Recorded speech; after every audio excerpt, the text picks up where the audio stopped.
Don't make this mistake. Check it out. Iron Cobra 900. What's wrong with that?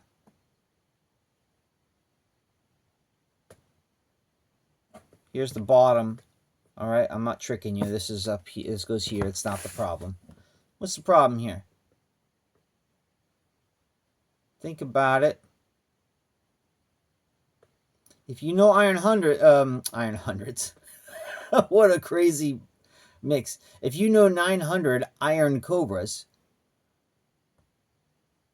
there's something wrong with this. And if you don't know any better, you might say like, man, this pedal is really slow.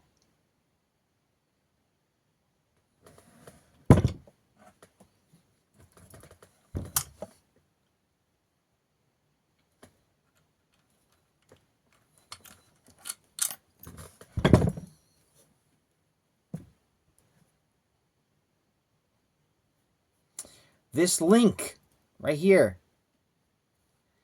when you look on the stock photo of this mechanism, that link is not there.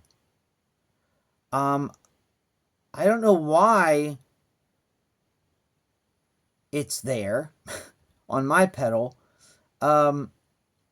I think at one point I was interchanging things and just didn't realize, and I popped this on and was good to go. I cranked it up and that was it. But it is not a good idea. This will, if you don't pay attention to what you're doing with this, it will seriously make you feel like your pedal's real slow. This link, this piece should not be there. Why? Because with this whole new system here, this like kind of, I want to say free floating, drummers know that term. This system, there's a bearing right here, and this loop, this donut here, goes over top of that, and when it's tightened, this has kind of like a, whoa, that's not right. Oh, that's because I'm, let me fix this, sorry. It creates kind of like a seamless feel. This thing, and it's as you can see, there's no sound. There's like right. So this, it's very nice. Sometimes I think that it's so nice that it takes away from the feel, and it just makes you concentrate on your foot. And I like to feel the board here. So sometimes I'm inclined to take that piece off. But anyway, this one doesn't have the Cobra coil, and I could put it on, but I'm not going to yet. The one I play with every day has a Cobra coil. So what I'm going to do is show you how to get this link off. Because as you can see, when it's on, look how much screw is coming out here, and I'm not even tightening it down. It's all the way down, almost. So this means that the spring is not going to be really at its full capacity. You're going to be using like, I don't know, a tenth of its power. So you got to take this off. So the spring needs to be in that spot and not this extra link. So here we go. They're kind of tricky. You need a Phillips, right? There's a screw there. Take that off. It's really made quite ingenious how they did that. So you take this off, comes off in two parts. That's going to be fun. These springs are not very easy to, this thing separates. And this thing, you got to figure out, kind of manipulate it out of there.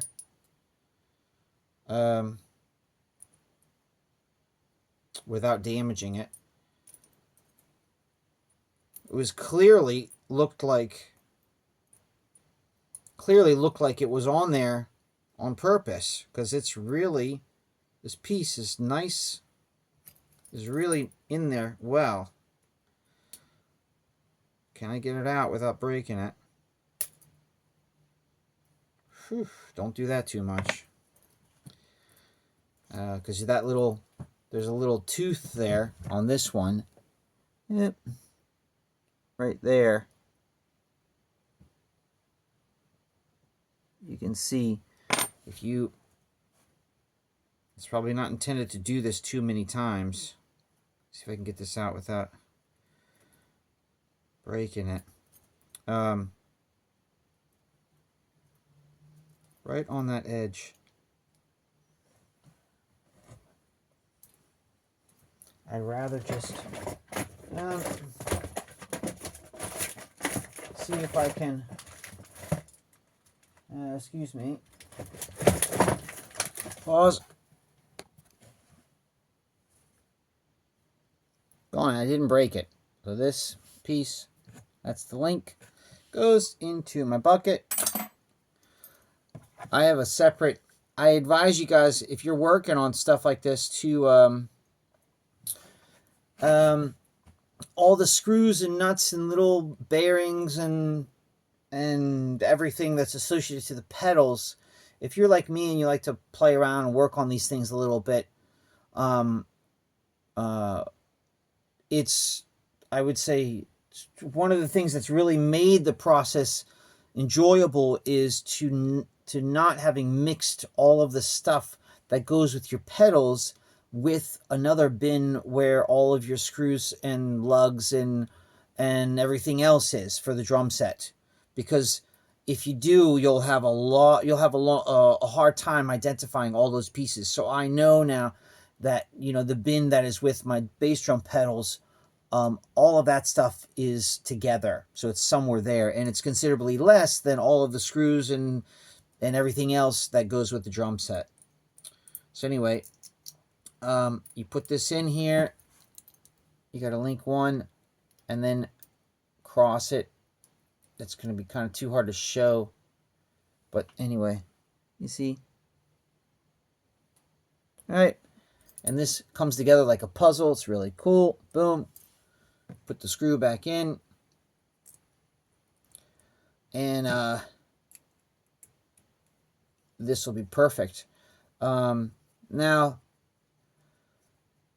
going to see how this feels. I'm sure that's going to be a lot faster. It's going to float, because what was happening earlier was, as I was playing faster notes, you know, if you can tap on the top here and not have the beater move, something's wrong. You want to be able to tap gently here with your hand and have that beater move. The less effort you can do, the less effort you apply here, compared to how far this beater goes, will tell you how sensitive your pedal is. So anyway, put this back. Now, I like to not... I wonder if I can flip this baby around. I got a new idea. Yeah. So anyway, check it out. So on these pedals, right, you have a flat spot on that bar.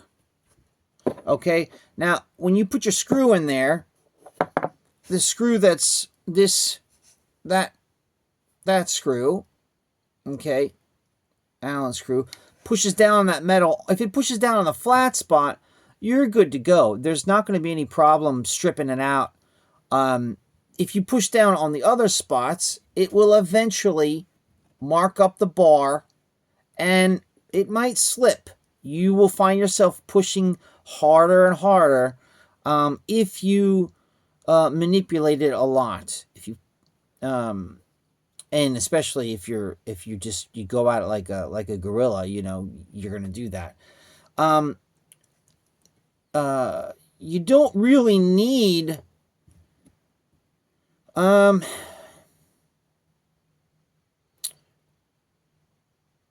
yeah, this is it. This, being able to move this around, allows you to raise the footboard without moving the beater.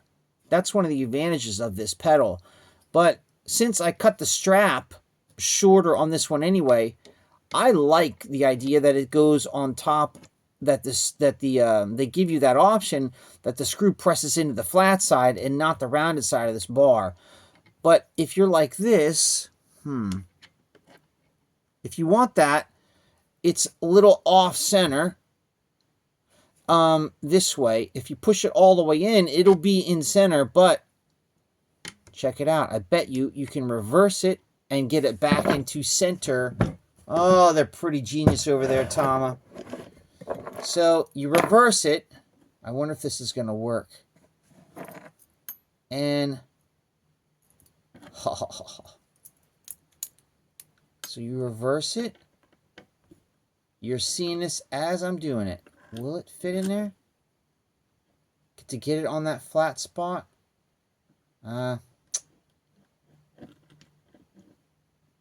It seems a little too much. See?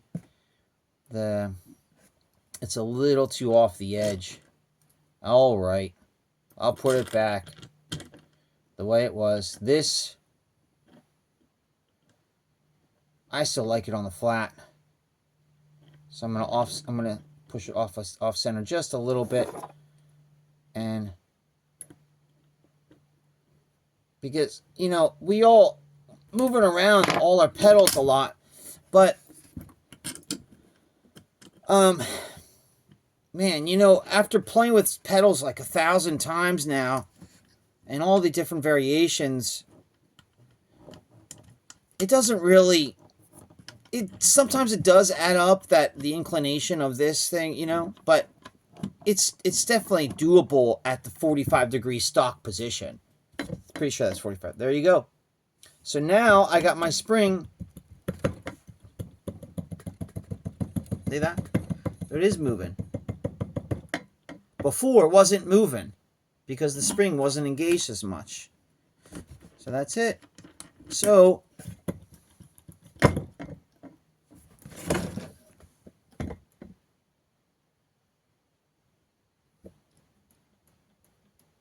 now I cut the strap, so it's definitely, the footboard's up a lot more.